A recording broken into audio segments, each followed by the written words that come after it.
My parents funded my sister's lavish wedding, then handed me the bill. They never expected what I'd do next. I, 32M, was my parents' first kid. They own a healthcare firm and were both highly involved, so I was effectively parentless throughout my youth. I had few intimate moments with them and was always in the care of my nannies. My parents, still in their prime, opted not to bear the responsibility of parenting. They lived a luxury lifestyle, frequently spending over their means, but because they each had sizable inheritances as a safety net, they always landed securely despite their spendthrift tendencies. My parents had a daughter, Emma, 8 years after my birth. With Emma's arrival, I realized that their neglect of me was not due to their busy lifestyle but because they just did not like me enough to spend time with me. Over the years I discovered numerous causes for this treatment. I was a normal-looking child with average intelligence, an introvert who only spoke when spoken to. Emma, on the other hand, was just what my parents needed to position themselves as a perfect family in their professional circles. She was a stunning baby with blue eyes and curly golden hair. She had inherited my parents' greatest qualities, and even as a youngster she could fascinate a small crowd with her antics. Her presence solidified the perfect family picture that my parents desired to project. Emma had special treatment, but this did not imply that I had a difficult existence. I was fortunate enough to attend an expensive private school and then a prestigious university. However, the male treatment I experienced throughout my upbringing taught me the value of working hard and earning respect. I worked tirelessly in school and university to earn a well-paying position. Once I secured a job, I worked hard to go up the professional ladder as rapidly as possible. Despite maintaining communication with my parents, the wounds of childhood maltreatment never healed. Emma, as the golden child, was never expected by our parents to work hard. She was an ordinary student to begin with, and because our parents indulged her, she constantly failed her studies. She dropped out of high school, but our parents continued to employ her at their business. Even yet she was absent most days, and when she did show up she stayed for only a few hours. She had disagreements with all of her co-workers and they loathed her presence in the office. Friends and family frequently told me about Emma's temper tantrums and the drama that ensued. However, it devastated my heart how my parents kept this from me. During a visit to my parents after I had established my career, I expected to have a serious conversation with Emma on their behalf. I believed a family intervention would benefit her professional life. When I arrived, Emma was nowhere to be found, and my parents made me feel foolish by stating she ran half of their firm. I could tell my parents were gently comparing my accomplishments to Emma's. That's when it hit me. My parents saw me as the child that grew up without their meddling, whereas Emma was the one they reared with their guidance. It would have been a shame for my parents if I had achieved more in life than Emma. At 19 I was already succeeding in university, whilst my sister, who was the same age, was out partying. Nothing changed throughout the years. Emma remained to live with our parents while I grew in my job.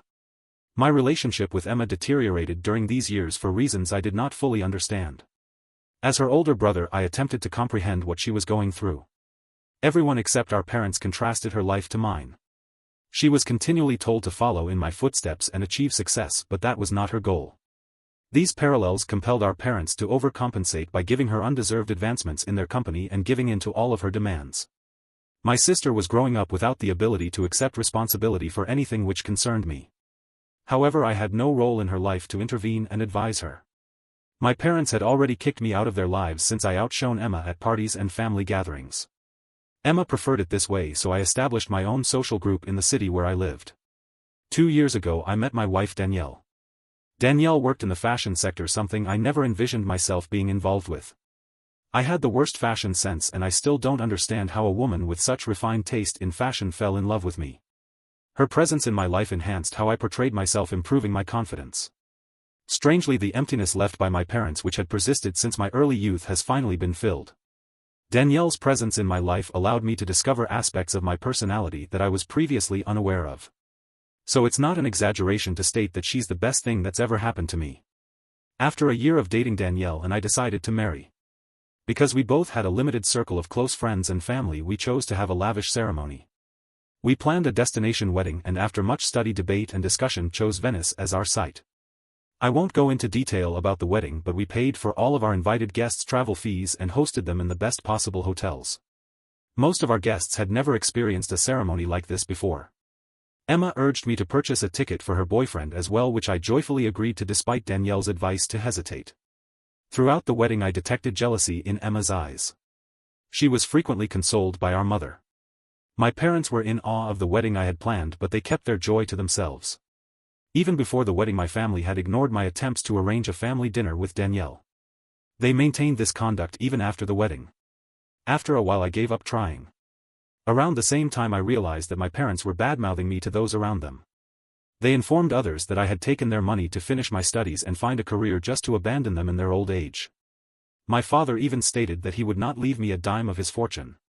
My aunt on my father's side, who has always supported me, was nice enough to warn me about what was going on at home. It would be a lie to claim that it did not hurt me. Losing a family member is a difficult experience, and Danielle helped me get through it. I learned a few months back that my sister was arranging her wedding. My aunt told me that Emma was blown away by my wedding and wanted something similar for herself. She even convinced her fiancé to propose to her and began organizing a lavish wedding in Tuscany. However, neither she nor her lover had any money. So she approached our parents and requested them to pay for her wedding. To no one's surprise, they cheerfully approved her request. However, they could not afford a wedding in Tuscany. So they requested her to change the location to Hawaii. After considerable opposition, my sister gave in and planned an elaborate wedding there. Throughout the preparation process, neither my parents nor my sister wanted to involve me in any way. I even met them once during this time, but they kept quiet about the wedding plans. So I accepted the fact that I wouldn't be invited to my sister's wedding. My parents surprised me a few weeks ago when they invited Danielle and me to supper at their house. This was the first time they had asked Danielle around, so my unsophisticated mind assumed this was the first step toward repairing my connection with them. The dinner was good, but afterward my folks dropped a bombshell.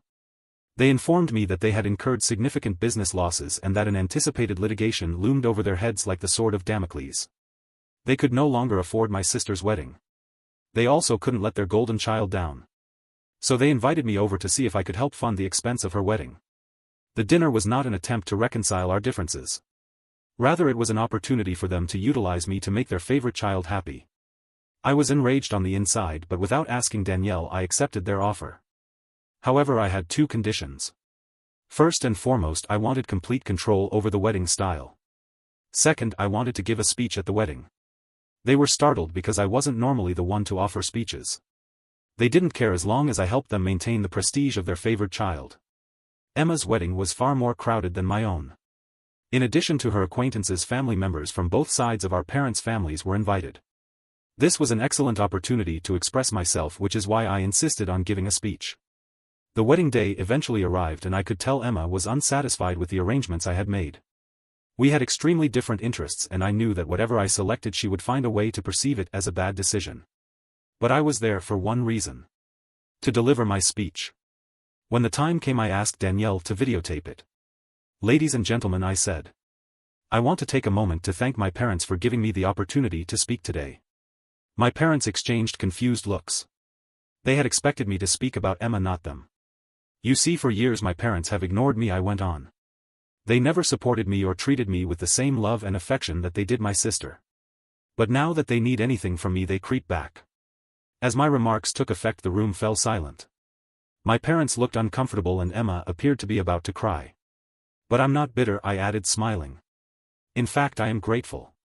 You see, this wedding has given me the opportunity to demonstrate to my parents my success and accomplishments, and I must admit it feels quite wonderful." I went on to give a speech about how my parents treated me differently and how despite all of my successes and accomplishments it still hurts me. My parents sat quietly, their faces flushed with embarrassment. As I finished my speech, I approached my sister and hugged her. "I'm so happy for you," I said, "truly. I hope you have a wonderful life with your husband." And with that I left the reception with my wife, leaving my parents and sister behind. I drove back to my hotel room and sat here satisfied. My parents have always portrayed themselves as the ideal parents, and this is a significant part of their reputation in our town. I'm glad I finally had the chance to tell everyone how I was genuinely handled. However, I feel a little awful about doing it during my sister's wedding. Am I the a-hole for destroying my sister's wedding day by giving a speech on my parents' carelessness since childhood? Update 1. Emma entered my room shortly before midnight and hugged me tightly. She was crying and I sobbed with her. Danielle moved out of the room to provide us some solitude. Emma told me she had never heard my side of the tale. She had always assumed that I remained aloof from my family because I desired to be. Our parents had made sarcastic remarks about me to her since she was a child, creating a terrible image of me in her mind. I apologize for ruining her wedding day. To my amazement, she was incredibly understanding, even saying that our parents deserved it. This is the most heartfelt talk I've had with my sister since she was born. Update 2. 1 week has passed. I had not met my father or mother before leaving Hawaii, but my mother called me today. She informed me that Emma had ceased speaking to my father. My speech made a significant impression on her, but my father viewed it confrontational and disrespectful. He chose to cut all relations with me. Emma ceased talking to him after she discovered the truth. My mother begged me to act in some way because the situation was causing her distress. Update 3. Yesterday I did something inconceivable. I invited all of the family members to supper and let them discuss their differences. After feeling orphaned and lost for the previous 32 years, I suddenly feel like I'm leading a family. During supper I discussed my differences with my dad. Though he was too stubborn to accept his shortcomings, I knew he recognized that he had not been a good parent to me. My mother apologized for not being present for me as a mother. I did not turn out badly, so there was no reason not to forgive her. By the end of the evening I had ensured that the conflicts between my sister and my father were settled. It is odd to be involved in family matters, but my only concern is whether this will continue or not. Comment. Ash, your family is a bunch of rich a-holes who have been making money for generations and have no idea what to do with it. What's wrong with being raised by nannies when kids are abandoned on the streets? You were loved and cared for as a youngster, which is why you grew up to be successful and can now afford 2 expensive weddings consecutively. NTA, but you might have done this sooner rather than being a doormat for so many years, hoping your family would learn from their mistakes and begin loving you properly. You should also learn to communicate more effectively rather than waiting until the last minute to explode.